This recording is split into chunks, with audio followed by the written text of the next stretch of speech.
नमस्कार सर्वांना. श्री स्वामी समर्थ.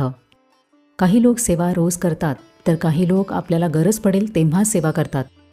पण खरे पाहिले तर सेवा ही अशी गोष्ट आहे जी जितकी जास्त केली तितकीच ती आपल्याला आतून घडवते.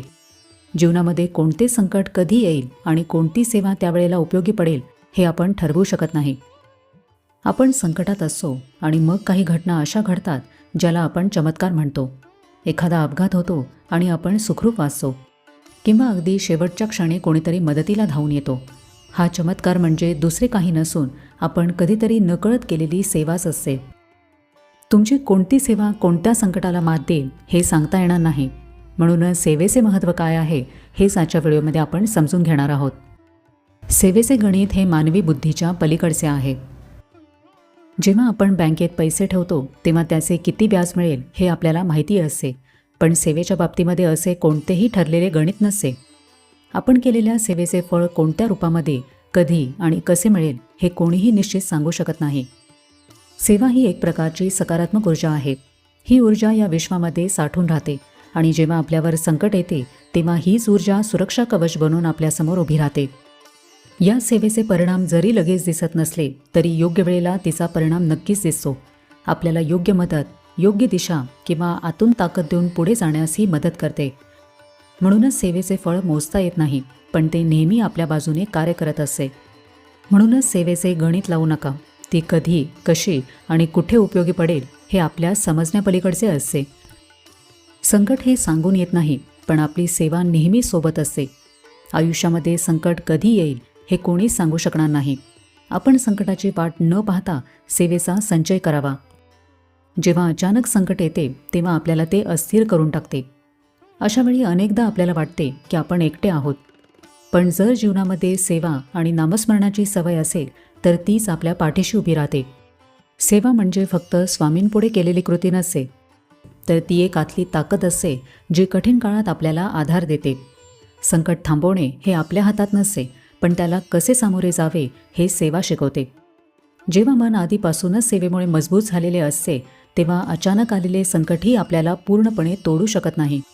म्हणूनच संकट येण्याची वाट पाहू नका. सेवा आधीपासूनच सुरू ठेवा, कारण तीच खऱ्या अर्थाने तुमची साथ देणारी असते. निस्वार्थ सेवेचे महत्त्व. अनेकांना वाटते की मी इतकी सेवा केली तरी माझ्यावर संकट का आले. पण खरी सेवा तीच असते जी फळाची अपेक्षा न करता केली जाते. जर आपण मी हे करत आहे कारण मला ते मिळावे या विचाराने सेवा केली तर तो एक व्यापार होतो. पण जेव्हा आपण स्वामींप्रती प्रेम म्हणून सेवा करतो तेव्हा त्याचे फळ अफाट असते. संकटाच्या वेळी हीच निस्वार्थ सेवा ढाल बनून उभी राहते. म्हणूनच सेवा करताना हिशोब ठेवू नये. हे केले तर हेच मिळेल असा विचार केला तर सेवा मर्यादित होते. आपण निस्वार्थ भावनेने केलेली सेवा कुठे, कधी आणि कशा स्वरूपामध्ये उपयोगी पडेल हे आपण ठरवू शकत नाही. कधी एखादी छोटी मदत मोठ्या वेळी साथ देते, तर कधी साधे नामस्मरण मनाला आधार देते. म्हणूनच अपेक्षा न ठेवता जिथे शक्य आहे तिथे सेवा करत राहावी. आजच्या धावपळीच्या काळामध्ये सेवा म्हटले की आपल्या डोळ्यासमोर येतात ते कडक नियम, तासनतास केले जाणारे ग्रंथवाचन आणि विशिष्ट पद्धतीने केले जाणारे विधी. अनेक तरुणांना किंवा नोकरी करणाऱ्या मंडळींना वाटते की माझ्याकडे इतका वेळच नाही, मग मी सेवा कशी करणार. आणि या भीतीपोटी किंवा नियम पाळले नाही तर पाप लागेल या दडपणाखाली लोक सेवेपासून दूर राहतात. पण सेवेची व्याख्या इतकी मर्यादित नसते. सेवा ही केवळ पूजा, जप किंवा ग्रंथवाचनापुरता मर्यादित नसून ती आपल्या दैनंदिन आयुष्यामध्ये अनेक प्रकारे करता येते. नामस्मरण, अभिषेक, आरती अशा आध्यात्मिक सेवा आहेत, तर अन्नदान, गरजूंना मदत, मुक्या प्राण्यांची काळजी घेणे ही सामाजिक सेवा आहे. तसेच घरामध्ये वडीलधाऱ्यांची सेवा करणे, मुलांना योग्य संस्कार देणे, पर्यावरणाची काळजी घेणे हे सर्व सेवेमध्येच येते. आजच्या धावपळीच्या युगामध्ये सेवेसाठी मोठा वेळ देणे शक्य नसते. त्यामुळे चालता फिरता, उठता बसता नामस्मरण करू शकता. छोट्या कृतींमधून ही मदत करणे तितकेच मौल्यवान असते.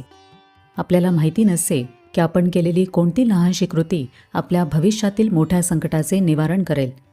कदाचित तुम्ही एखाद्या गरजूला केलेली मदत तुमच्या कुटुंबावर येणारे एखादे संकट टाळेल. कदाचित मुक्या प्राण्यांना दिलेले अन्न तुमच्या आरोग्याशी संबंधित अडथळे दूर करेल. सेवा ही एका बँक बॅलन्ससारखी असते. तुम्ही जितकी जास्त आणि विविध प्रकारची सेवा कराल तितका तुमचा संकटांशी लढण्याचा आत्मविश्वास वाढेल. जमेल तेवढी जास्तीत जास्त सेवा का करावी? जीवनामध्ये कोणते संकट कधी आणि कशा रूपात येईल हे आपल्याला माहिती नसते. तसेच आपण केलेली कोणती सेवा कधी आणि कशा प्रकारे आपल्याला उपयोगी पडेल हेही ठरवता येत नाही. म्हणूनच सेवा मोजून न करता जितकी शक्य आहे तितकी करणे हेच महत्त्वाचे आहे.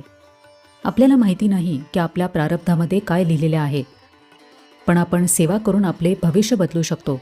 जितकी जास्त सेवा तितके मोठे संरक्षण. शेवटी एक गोष्ट लक्षात ठेवा की सेवा कधीच वाया जात नाही.